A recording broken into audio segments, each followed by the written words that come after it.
మన Tollywood global icon అయినటువంటి mega power star Ram Charan హీరోగా తాజాగా దిగ్గజ దర్శకుడు ఎస్ శంకర్ దర్శకత్వంలో తెరకెక్కినటువంటి తాజా మాస్ యాక్షన్తో కూడిన political action entertainer drama movie game changer.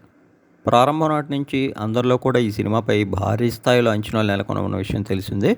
ముఖ్యంగా ఈ మూవీలో ఐఏఎస్ అధికారి రామ్ నందన్గా, అలానే రాజకీయ నాయకుడు అప్పన్నగా రెండు రకాల విభిన్న పాత్రల్లో రామ్ చరణ్ కనిపించనున్నారు. బాలీవుడ్ అందాల కథానాయిక కియారా అద్వానీ హీరోయిన్గా నటిస్తున్నటువంటి ఈ సినిమాని శ్రీ వెంకటేశ్వర క్రియేషన్స్ బ్యానర్పై దిల్ రాజు ప్రతిష్టాత్మకంగా నిర్మిస్తుండగా ఎస్ తమన్ సంగీతం అందిస్తున్నారు.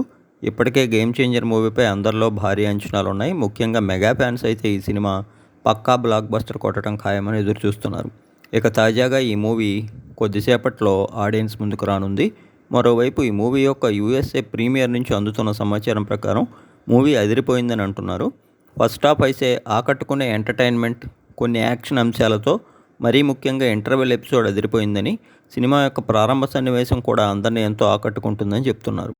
అలానే సెకండ్ హాఫ్ మరింత ఇంట్రెస్టింగ్గా సాగనుండగా, సెకండ్ హాఫ్లో వచ్చేటువంటి అప్పన్న పాత్ర సినిమాకి ప్రధాన హైలైట్ అని, అంజలితో పాటు ఎస్జే సూర్య, శ్రీకాంత్, జయరామ్ వంటి వారి సినిమాల పాత్రలు అత్యద్భుతంగా ఉన్నాయని, రెండు పాత్రల్లో రామ్ చరణ్ పవర్ఫుల్ యాక్టింగ్తో పాటు శంకర్ మార్క్ టేకింగ్, అలానే తమన్ అందించిన బ్యాక్గ్రౌండ్ స్కోర్, మరీ ముఖ్యంగా విజువల్స్ ఓవరాల్గా గేమ్ చేంజర్ మూవీని బ్లాక్ బస్టర్ సక్సెస్ చేశాయని తెలుస్తోంది. మరి రేపటి నుంచి ఈ సినిమా ఏ స్థాయి టాక్ని, ఏ రేంజ్లో కలెక్షన్ అందుకుంటుందో చూద్దాం.